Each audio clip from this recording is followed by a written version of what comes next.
امان الله خان او د هغې میرمن ملکه ثریا او مور یې وکولی شول چې د اولین ځل دپاره اسمت په نامه باندې د برج شهرآرا چې یو 4 پوړیزه ودانۍ وه په هغې کې دا مکتب افتتاح کړ او په اولو وختو کې شمیره ډیره محدوده وه د شاګردانو یې 40 تنو ته رسېدله، اما په 1310 کال کې دا لیسه د یوه کلیوالي مکتب په انډول جوړه شوله او وروسته په 1319 کال کې د مستوراتو یا قبلګۍ په نامه ونومول شو، البته د هغه زمان د غوښتنې له امله. 4 کاله وروسته دا په 2 دستو تقسیم شو دا لیسه. یو دسته یې هغه زده کوونکي وو چې دوی د قبلګي بخش انتخاب کړی وو، هغه مستوراتو شفاخانې ته نقل مکان شول او کوچکشي وکړه، او بله دسته هغه زده کوونکي وو چې غوښتل خپل عالی تحصیلات ته ادامه ورکړي، هغې په همدې مکتب کې پاتې شول او بیا وروسته ورته فخر افغان لقب یې هم ورکړو.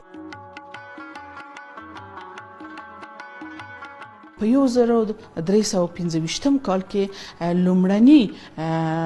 فارغین د دې لیسې چې تعداد 15 تنه وو او په هغې کې د امیر حبیب الله خان اورګاډي هم شاملې وې فارغې شولې. او لومړنۍ میرمن چې د دې مکتب مدیره وه په نامه د زینب د حشمت سراج میرمن وه او د دې په څنګ کې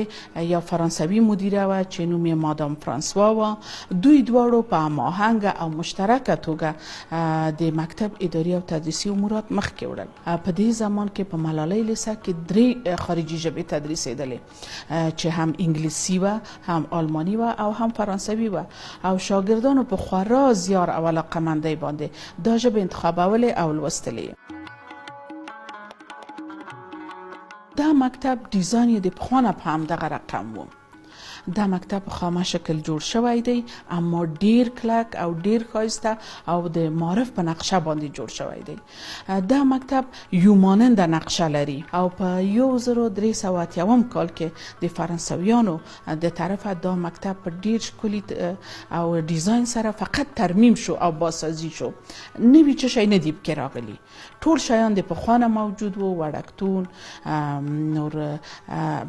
2 منزله نور صنفونه او همدغه یو مانند تعمیر.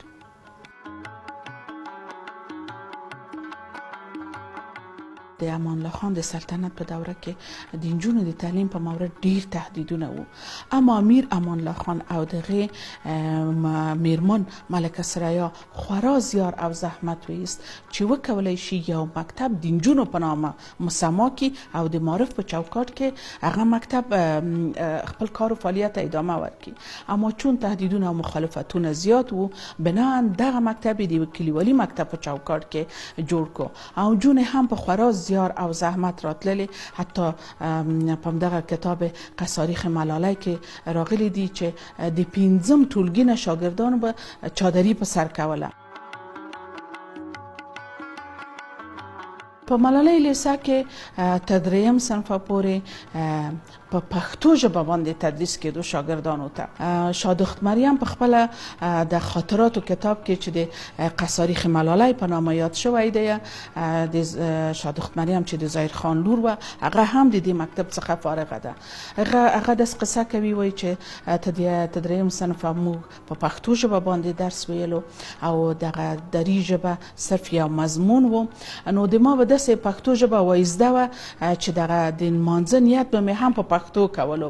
او د ضرب زباري مې ډیره ښایسته په پښتو ګردانوله. نو ما په پښتو ژبه کې هیڅ مشکل نه درلودله، یعنی دوی ډیر زحمات ایستلی دي، ډیر د چادري لاندې به دوی حتی دلبد کېدل، په ګاډیو کې به راتلل، پای پیاده به راتلل، اما بیا هم راتلل مکتب ته. دا زیارونه ډیر ګالري دي، حتی د موږ شاه د دوی نه شدیدا حمایت کړی وو چې حتی د زده کوونکو ته د ښوونځي د پوړنې په نامه میاشت کې 50 افغانۍ ورکولې، د دې لپاره چې دوی تشویق شي، ترغیب شي او مکتب ته راشي.